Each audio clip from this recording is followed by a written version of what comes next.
Morning po. Good morning. Pasensya na, hindi ako Amerikano ngayon. Uh, Never I imagine or dream I'll be standing here to speak of you, but I'm thankful and honored for your trust in giving me to share the message today. So sabi nila, when you get invited to speak, you should avoid two things. No? First is don't be late. Kasi when they introduce you, they'll say, late farming maga. Second is you should not give a long sermon.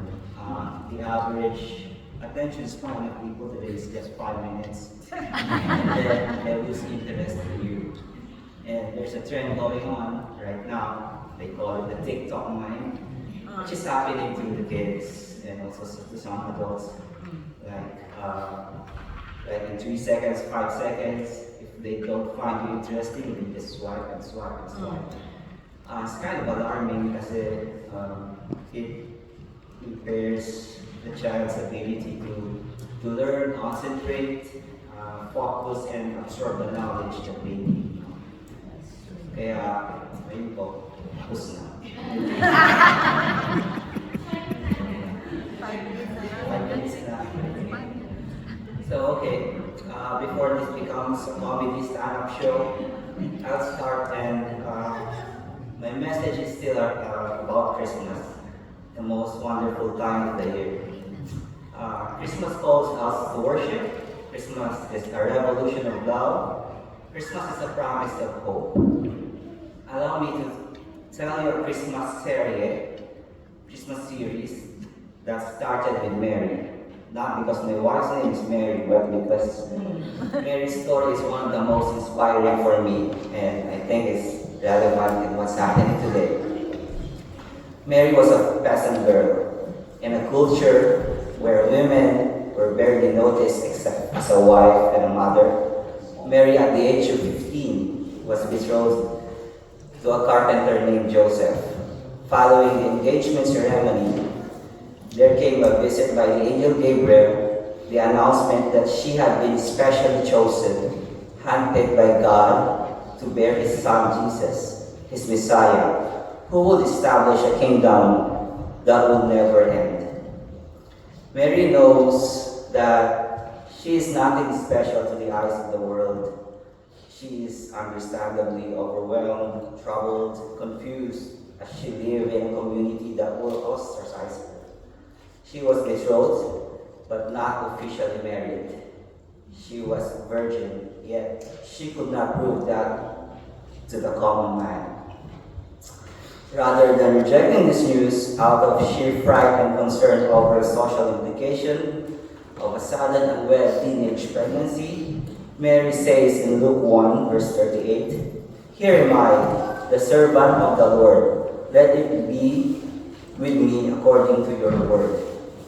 In spite of all the pressure, Mary praises God because he has chosen a poor peasant girl to bring the greatest gift to mankind. Filled with joy, Mary began to offer a song of praise to God, the Magnificat.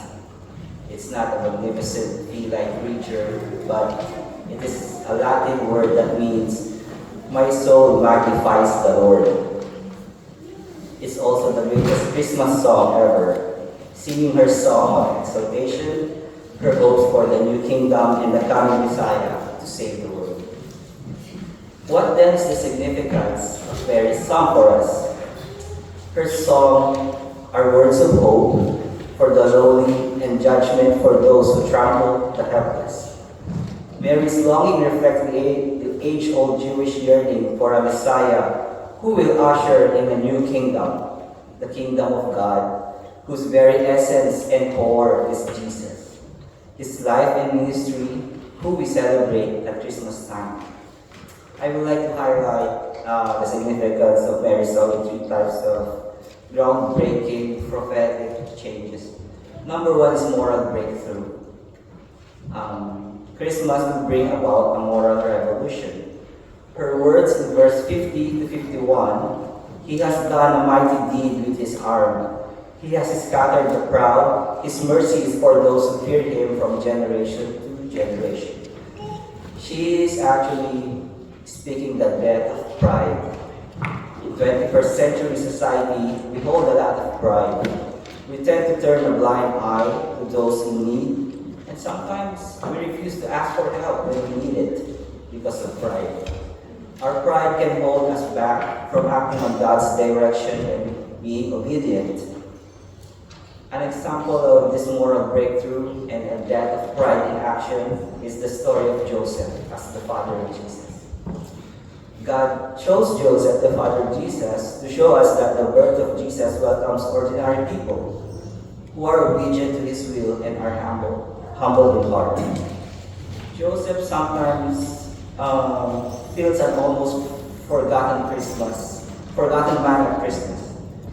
The carols that mention Joseph are not too plentiful. The fact that Joseph was a foster father and not the real biological ancestor of Jesus must have been an affront to his pride and had reduced his stature in the eyes of the society. So, my friends, put yourself in Jesus' place. He thought that Mary had always told the truth. Her previous character had always been blameless. Joseph wondered whether she may have been unfaithful. In a culture where man has to say, such news was a big blow to his manly pride.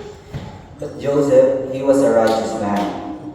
He had to give up his pride and he was obedient.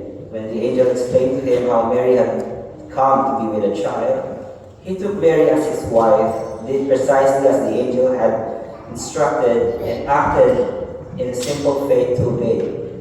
His life was marked by a godly conduct.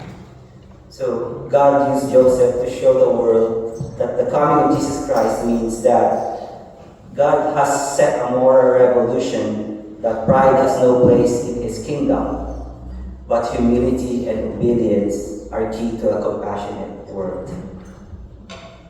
Number 2, social breakthrough.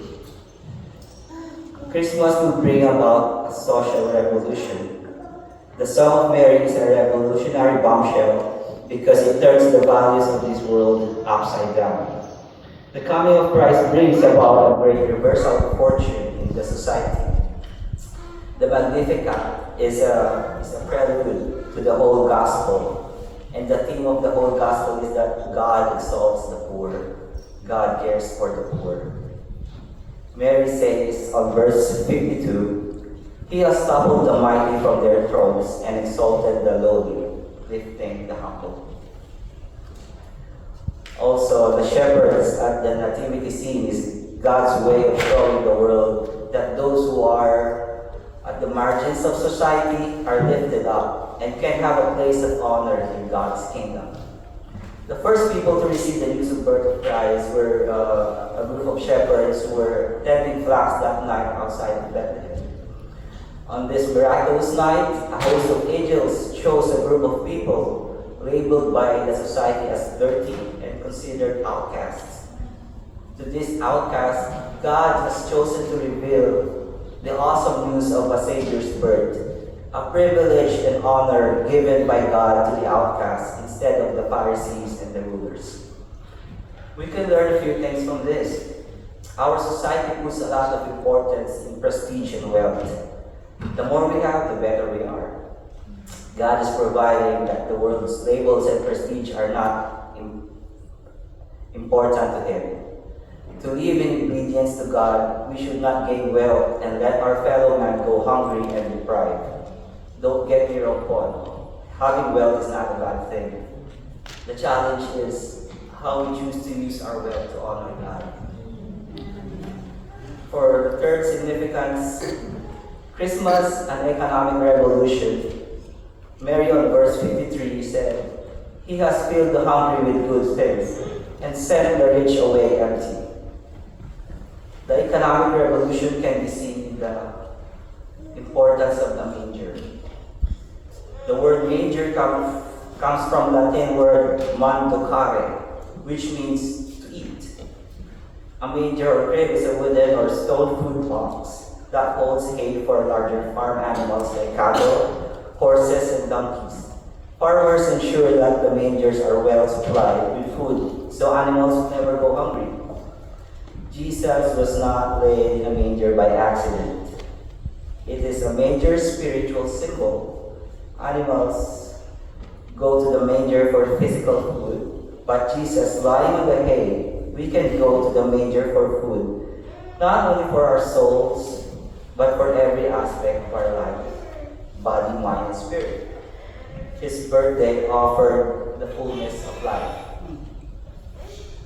As I have explained the three significance, the next characters in our Christmas series are the wise men.